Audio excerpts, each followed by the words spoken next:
there's a story that I really like to tell my Writing 105 students about the time I tried to create a Wikipedia page for Edward Sayer, a late 18th century English anti-Jacobin novelist. And, for those who don't know, anti-Jacobin literally it meant opposition to the French Revolution and the principles that supposedly led to the French Revolution. But of course, in England, from about the Reign of Terror onward, there weren't really a lot of British people, even radicals, who were still defending the revolution. More broadly, anti-Jacobin tended to signify an opposition to radicalism in general. It was a very, conservative sort of ideology. For anti-Jacobin writers, Godwin and Wollstonecraft and people like that were sort of the frequent targets, the frequent punching bags in a lot of their writings. And so Edward Sayer, he's sort of seen as a kind of follower of Edmund Burke, although some of his writings in opposition to the revolution actually predate Burke's. One of the things he's known for is this novel called Lindor and Adelaide, and it's a fairly badly described, it's a badly disguised sort of political pamphlet. The rector, about a third of the way through the book, strikes up a conversation with the boy Lindor, who says, well, but doesn't it make some sense, that they want to revolt? He's like, but prepare for a lengthy discourse, and then you have about 80 pages of him, giving his anti-revolutionary spiel. It's, it's a bit much. But, anyway, I wanted to create a Wikipedia page. At the time, he didn't have one. I think he still doesn't.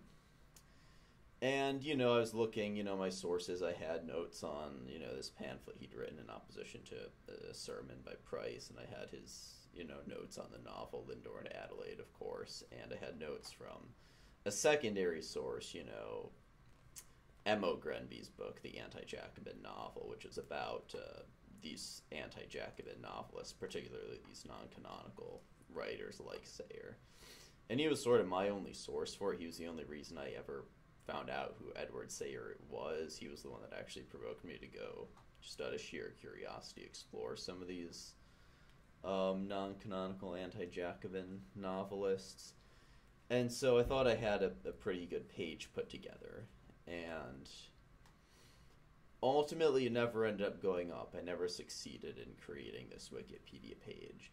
And the reason it didn't get approved, the reason it didn't get accepted, was because Sayer wasn't notable enough, was what they said.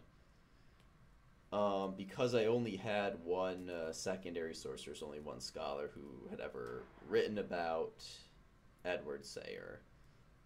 He wasn't notable enough for a Wikipedia page.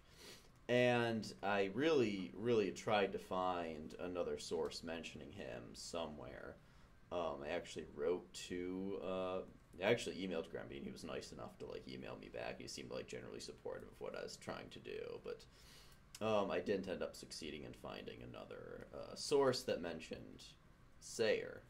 I talked to a history professor I had at the time, the guy that was teaching Britain in the Age of Napoleon, to see if he had any thoughts, and again, we talked, and it was kind of interesting, but it didn't ultimately lead me to find any additional works that mentioned Sayer. I went through the indexes of tons of books that I thought might, for some reason, reference him, and none of them did.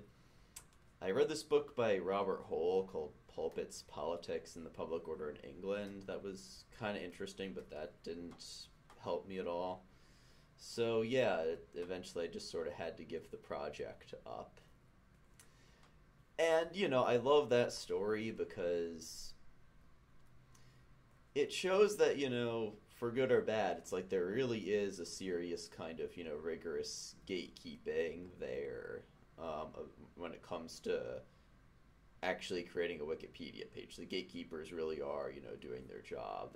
They're holding the people who try to create these pages to fairly rigorous criteria and actually enforcing those. is. And, part of the reason I like telling that to my Writing 105 students, because they've probably been fed no end of stories about how, anybody can put anything on Wikipedia, how easy it would be to hoax somebody. But it's nice to provide sort of the counterexample to that, trying to create one that I have a good reason for wanting to create and not quite getting there, because, they have these criteria that they're trying to hold everybody to. Yeah, I've contributed some nice things to some other pages, but no page for Edward Sayer, unfortunately. Maybe one of these days I'll come back to it.